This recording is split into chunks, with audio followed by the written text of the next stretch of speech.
Hey everyone, it's Len down at 1A Auto. Today we're going to be working on a 2001 Lexus GS300. We're going to be replacing the inner tie rod end. It's a fairly simple job. There are some extra tools that you may or may not need, but we'll discover that once we get the vehicle up in the air. Something that I wanted to mention to you, if you did happen to have to replace the inner tie rod end, it would be a good idea to get the outer tie rod end that goes to the specific side you're working on. And I'll tell you why. Over time, this is screwed together, for your alignment. We'll say it's already together. You got a boot over here. This jam nut's on here, locked in tight. Salt, sand, every nightmare that comes through in the northeastern area, that's gonna rust all this up. You'll notice on your inner tie rod end, on the older ones, these will all be munched up. They'll be rusted, rotted. Trying to release this jam nut is gonna be darn near impossible without a little bit of heat and a lot of lubrication. Something that you can do is you can opt to try to get a complete tie rod end set, which would be the inner tie rod and the outer tie rod. That's going to make your life a whole lot easier, and you'll have completely new parts. All right, one of the first things that we're going to want to do is after we have the vehicle semi-supported off the ground, you want to make sure the wheel is still on the ground firmly. So you take your 21mm socket, and if you have a long ratchet or a breaker bar,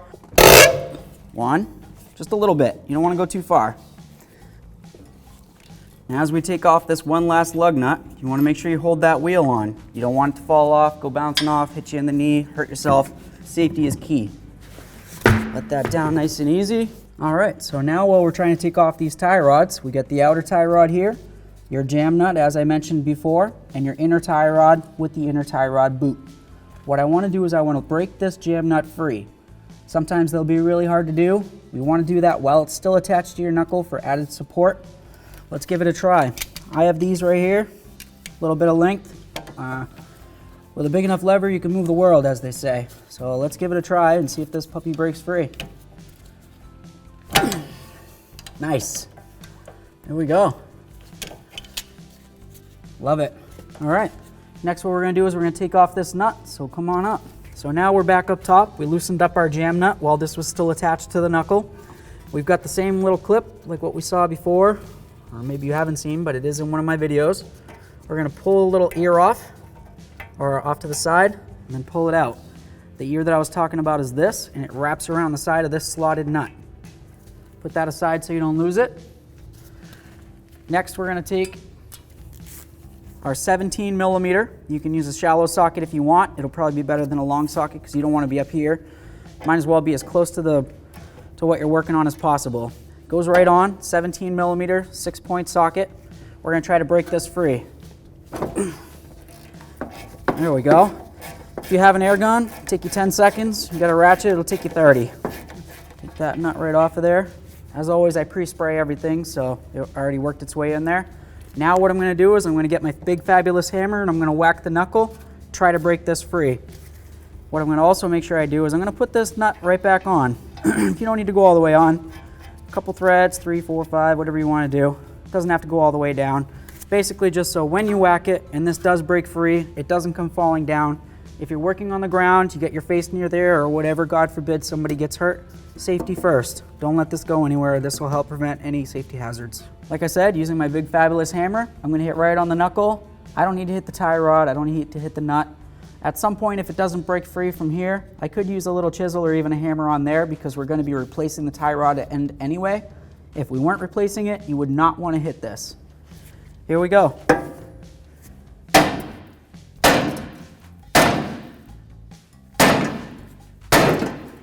There we go. Broke free. Now you can go ahead and hold it up. Make sure it doesn't fall, hit you in the face, anything. There we are. Now with our new part from 1A Auto, I wanted to mention once again is you always want to make sure you match up your part. So I'm going to walk over to the vehicle where I just took the tie rod off of the knuckle, bring it right over. You can see how it has a bend. If you go over the other side of the vehicle, the bend will go the opposite way. So you want to make sure you bring it over, compare, make sure it's just about the same. It should be just about the same. Everything's made to the right specs. If it goes this way for some reason, it's wrong. The stud's going up assumedly. That means that this is the other side. It's possible that it happens. People make mistakes, but if it is wrong, just get the right one. So it's matched up. It looks good to me. Next, what we're gonna do is we're gonna unscrew this piece, count how many turns it comes off. I got myself a little crayon here. Once I make my count, I'm gonna write it down someplace. You can use a pen, a piece of paper. I use a crayon, write it in a conspicuous place just so I don't forget. That's gonna help you try to keep the alignment as close as possible for when you have it off. So if you're off by a thread or two, you might have one of your tires going like this, one going like this. You never know. Get it as close as possible. Anytime you do any type of front end work, you always want to get it down to a reputable shop and have it aligned. It's going to help you out in the long run. Preserve your tires. So here we go. We're going to count it up. Counting from where it started. 1 full turn, 2, 3, 4. Who counted it? 15, right? All right, I'm going to write it down because I don't know about you, but I forget most things. So now what we have to do is we have to remove this jam nut. I've already sprayed everything down. I'm hoping it should break free. A lot of times you'll notice that the threads are very rotted or rusted or even flaking. It might be an issue, it might not. First, I'm going to use my locking pliers. I'm going to clamp it onto this hexed area. It might not be a hexed area on your particular application, but for me on this, it is. Grab it right on. If you have access to an air gun, that's the best way to go. You want to turn it to the left to remove it. Comes right off. Remove your locking pliers, and that's how you get the jam nut off. Next, we want to take off this bellows boot. This protects your power steering rack from getting debris or moisture or anything inside where the rack seals are. Once we get this off, we're going to want to look inside and see if you see any power steering fluid. If you do, the seals in the rack are bad. That's actually, most states, it's a failable item for state inspections. And you'd want to have the rack replaced. But we'll take a look once we get in there and we'll go from there. Firstly, what we want to do though, is there's a clamp right here. This holds on the outside of the bellows boot. So I'm going to take my long needle nose pliers, put it on here, give it a little squeeze, nice and easy. Pull that right off. You see what would happen if I left that jam nut on? Be stuck. Jam nut's off, not stuck. Next, what I'm going to do is I'm going to take this little pry bar. I'm going to try to get on this little lip right here. I'm going to try to just pop it up and see if that does it. If not, I have an alternative method that I'll show you in that case. And it's not, so we're going to go with the alternative method. Taking a longer pry bar so you have more room to throw, you're going to go on the metal part of the clamp, not on the boot. You don't want to get on the boot. You'll pinch it, you'll rip it. It's bad news. Get a new one at that point. Right on the metal part of the clamp. What you want to do is bonk it off, and theoretically it should break. That would be the best thing. And then you can replace it with another clamp, or if you happen to have a wire tie, you could also go that route. It's not structurally integral or anything like that. It's just to hold moisture out. So here we go.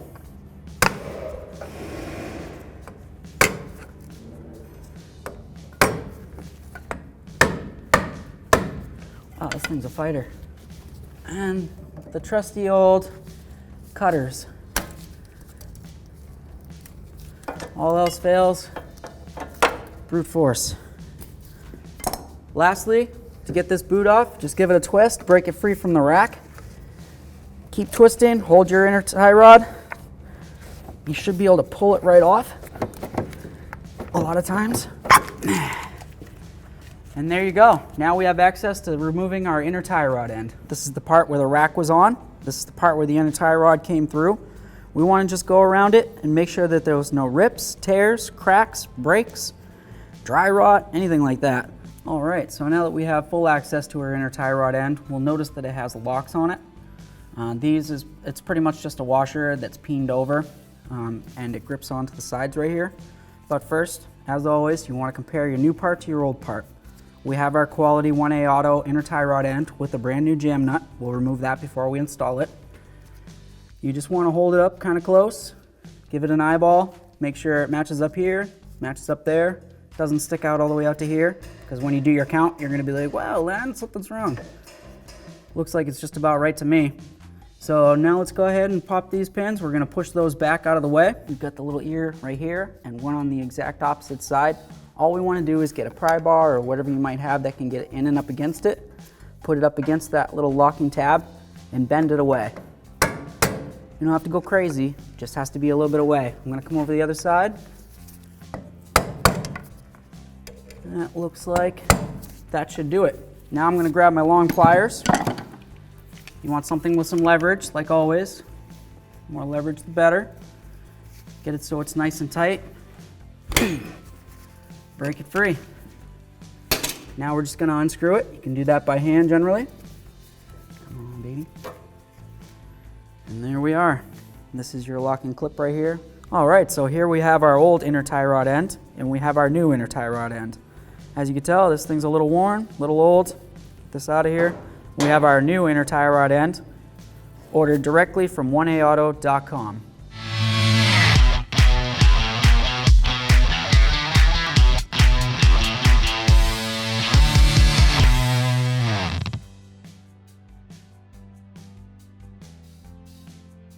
All right, so now we have our inner tie rod. This is brand new, 1A Auto quality. Can't beat it. Came with a little thing of grease. This is very important. You're just gonna peel off this, put it right inside this, right along there, and then you can take it, work it in. That's gonna help keep moisture out of there, keep it from seizing up on you. Lastly, this is also very important. This is your lock washer. On the power steering rack, you're gonna notice that there's gonna be 2 slots where these sit into. This is gonna go like this. Once you tighten up your inner tie rod end, you're gonna bevel these 2 pieces, this piece right here, over up against the inner tie rod end, and the same thing on the other side. This is once you have it tightened. Don't do it yet. We're gonna get to work on this inner tie rod end. First, I'm gonna take off the jam nut. We'll be putting that on a little later, so put it aside someplace where you'll be able to find it. It won't get lost or stolen, depending on your area of location. I'm gonna take this grease. It gives you a whole bunch. You don't really need a whole bunch, but why not? Just put it in there. Use the same package just to pack it in. That looks pretty good. Try not to get it all over the outside because you're gonna need to grab onto that with your hands. I have gloves. Who knows if you do? Now I'm just gonna do, as I mentioned, I'm just gonna try to work it around. This is gonna help keep the moisture out of there. It's also gonna keep it a little bit lubricated. Odds are the majority of this lubrication isn't going to make its way deep down inside. Has a nylon bushing inside there that's going to keep the ball moving nice and easily. It's kind of like a lubrication of its own, I guess. I'm just going to dry this off. Make sure I don't have any grease on the outside. And now this is going to be clear to install into the vehicle. Having my locking washer, I'm going to bring it over to the vehicle and I'll show you how to install it. So we've got the slots on the rack. You can see 1, 2. I'm going to put this washer up in here. The lock washer, put the slots connected. I'm going to start my inner tie rod end in. Turning it. Being careful for pinch points. Safety first, always at 1A Auto. I'm going to get it nice and snug. And then I'm going to go ahead and grab my long handle pliers. Or if you happen to have a wrench that's this big, I don't personally. You could also have an inner tie rod tool, which is available at 1aauto.com. I'm just going to use my pliers and I'm going to give that a nice snug. So now I've got my long handle pliers. I'm gonna grab right onto it. I'm gonna pull it. You don't need to go super tight with this because you might turn the inside inner mechanisms of your power steering rack, which could cause an issue, but you do wanna make sure it's snug. That feels pretty good. Now my next step, like I said, is I'm gonna peen these over up against the inner tie rod end, not the opposite direction. Your lock washer will be useless at that point. Now using a small hammer, you can use whatever size you want, but use the right tool for the right job. I'm just going to try to peen this over towards the inner tie rod end.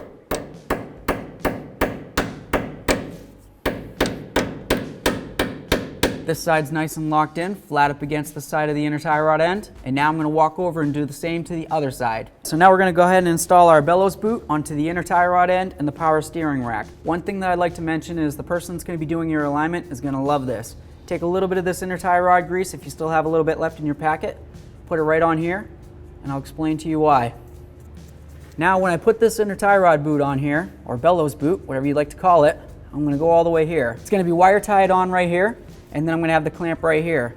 The person that goes to do the alignment, the adjustment's right here. As they turn this, if this isn't lubricated, it's going to get stuck. The boot's going to get stuck on the inner tie rod end, and it might rip the boot on them, or just twist it, and it'll look like a jumbled mess.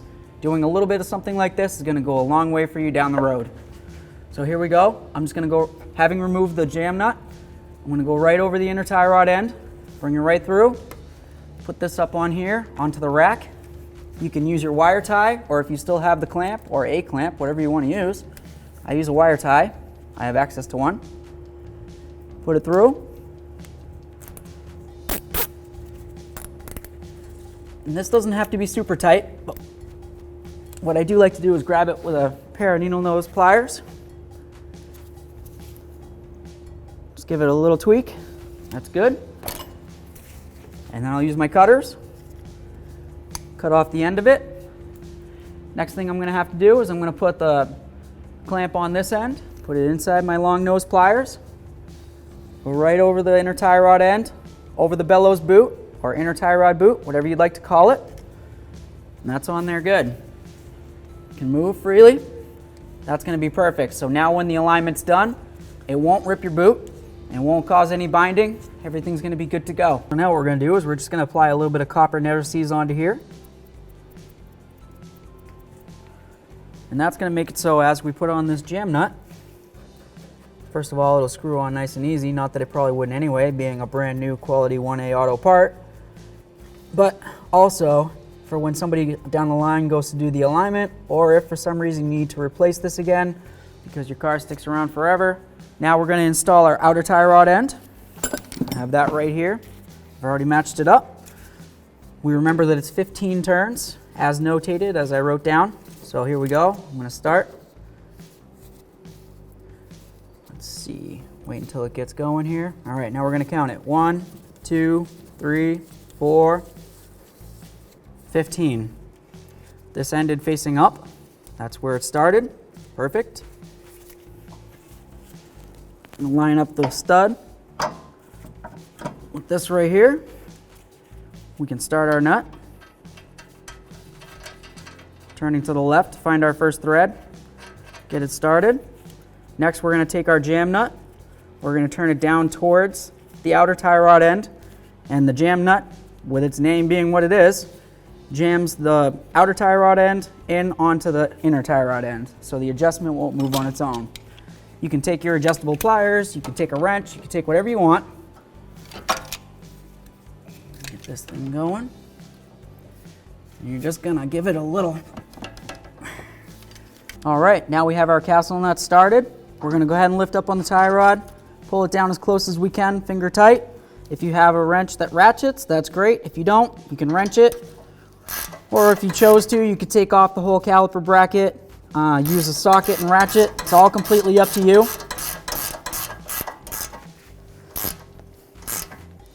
I'm just going to make it nice and snug. That feels pretty good. Now what I'm going to do is I'm going to check to make sure that the hole is lined up with the castle nut.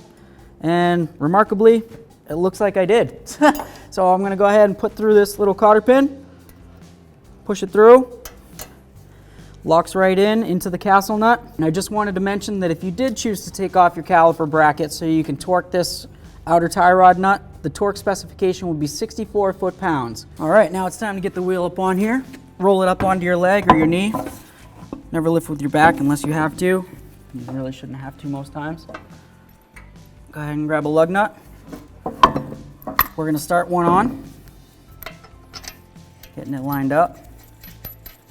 Now that we got our wheel on the ground, you don't want all your pressure of your vehicle on it, because if this isn't tightened down snug enough, you could off-kilter your wheel, and even though you're thinking you're torquing it down to the 76 foot-pounds it's specified to be, it might not be. So, with the wheel gently on the ground to the point where it can't spin on you, you're just going to start with one, and you're going to go in a crisscross pattern with your 21mm socket to 76 foot-pounds. One click, crisscross, make a star.